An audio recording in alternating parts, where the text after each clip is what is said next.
Okay, if you saw this guy in your neighborhood, would you be a little concerned? This is Steve Wallis here up in Canada. He has decided to urban stealth camping in a nice neighborhood, so he decided to dress up a little bit, right? He bought that jacket at a thrift store for 10 bucks. He bought that fancy schmancy suitcase there for whatever.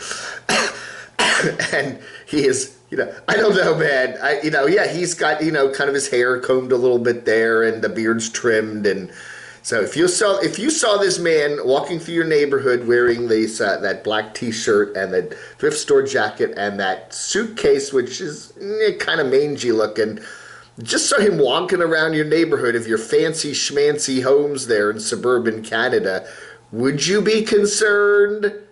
I don't know. If he's going to go live in the woods down in your backyard, would you be concerned? Oh, he's, you can see the houses back in there, so he's finding a wooded area back on a little pathway back behind the houses, and he's going to see if he can stealth camp there for the night, I don't know, man. If I was like walking my dog through the woods and I see this guy, behind my house there, living in the woods, I might just call the COPS, I don't know. Of course, the bag is full of his camping supplies, including some food. I don't know, man. I don't know. Hey, at least he's got long pants on. That looks like some poison ivy up there. They have poison ivy in Canada. Yeah. I don't know, man. He's got his little makeshift tent there. A little bit of rain comes, of course, but not too bad. And of course, there's always dinner. Anyway, a successful night. He managed to pull it off. Cool.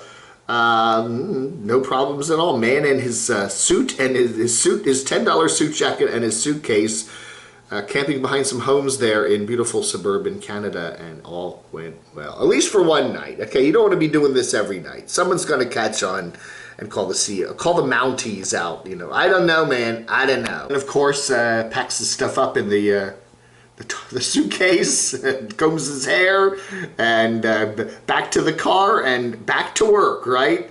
On the commuted highways. Oh my goodness, good one there. Really good one there from Steve Wallis. We see a lot of nomads gathering outdoors, and with their dogs, and they usually are just sitting around either smoking and drinking or eating gloppy food, but you don't see a lot of nomads playing chess. It's kind of a brainy thing. You know what I'm saying? You don't see a lot of them having a literary discussion about the great works of literature. You never see that, right? They're sitting there drinking, beer and whatever they drink, and they're all kind of, maybe they'll be singing, and sometimes they dance together, and sometimes they just kind of lay there or sit in their chairs and talk about YouTubers they don't like, and talk about how to shut down certain certain critical channels, But anyway, here we got Luis there playing chess, Now that takes some brains, right? Yeah, we gotta, maybe Lola at the Lollapalooza should go down to the store. You can probably buy chess sets for 10 bucks and have a bunch of them. Have a chess night right after the Camo Dave breakfast there. I don't know. That Camo Day breakfast Saturday morning and chess night Saturday night, and have a chess tournament and see who might win. Oh no, Papa Texas. That's the shocking revelation. He needs work on his shocks. That's right. Getting alignment and some new shocks. So shocking. Remember that line in what was it, Dr. No, where James comes in and the woman's in the tub with it's a guy in the tub with the toaster, and bad. Yeah. Oh, shocking. That's right. Ozarbe Live, how to avoid heat stroke if you have a dog in the car. Dog heat stroke, yeah. Or the vehicle.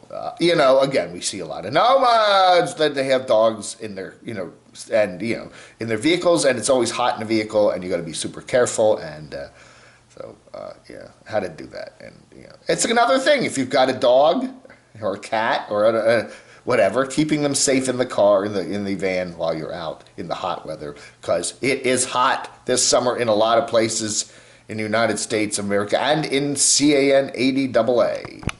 Alrighty, we got the ex-paws there in Spain. Pardon me. Anyway, what? Well, this is scary. Okay, they have a solar system up there and wires and controllers and whatever those things are. And anyway, smoke is coming out from the whole system, from down there, from up there, everything else. She just happens to be around to see it. You know, they weren't out shopping or doing something else. And she just disconnects everything and pulls the plugs and all that other stuff and disconnects the wires. And luckily, she said, if she hadn't been there to do that, the whole van might have been toast. Man, they were just seconds away from a possible big fire. You know, again, you know, there's a lot of fires in vehicles, you know, in RVs and trailers and stuff. And, you know, propane tanks can be a cause of it. But solar systems getting overloaded can also be a cause of it. So you got to be really careful. Fires, a big problem. So it's just electrical cables, right? But the cables are worn, and yeah, and one of them, and some of the cables got overheated because the insulation was coming off and it caused some fires and stuff. Or yeah, smoking.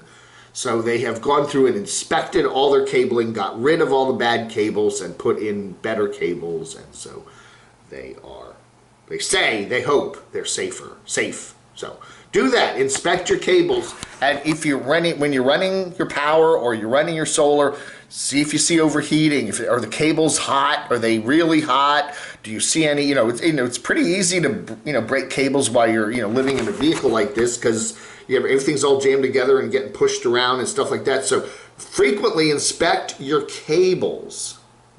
Good lesson from the ex-par.